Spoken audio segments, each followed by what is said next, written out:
By the way, deep down kabisa, mbali na music, wewe ndoto yako ulitamani kuwa nani? Mwanamuziki. Mimi nimeanza kukataa shule niko darasa la 4 mwaka 2011.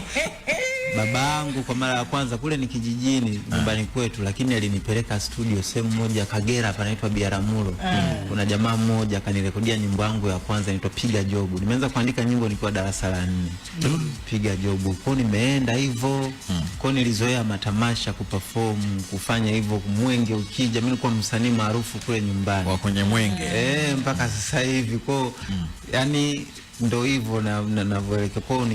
Ndoto yangu ilikuwa muziki. Nilipomaliza tena form 4 nilifaulu, lakini nikasema mama nyumbani maisha yaliyumba kidogo, nikaona sasa ni muda wangu tena wa kupambania muziki. Nikatoroka nyumbani mwaka 2019 nikaja Dar es Salaam.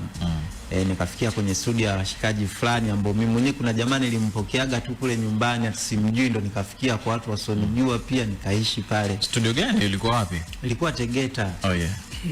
Jamaa zangu sana. Kwa baadaye mama yangu akanilazimisha sana nirudi shule. Kwa mimi nikaenda advance, nilichaguliwa Mtwara. Nikaripoti kwa kuchelewa, yani mwezi wa 9 unaelekewa mpaka mwanangu ananiambia ni second selection nini, nikamwambia first selection. Lakini nyumbani mbali Chato, akaangalia kweli chini kwa juu ramani, akaona kweli mbali, afu maisha akasema sawa tunakupokea. Kwa nikaenda hivyo nikamaliza huko, nikaja chuo kikuu hapo Mwalimu Nyerere.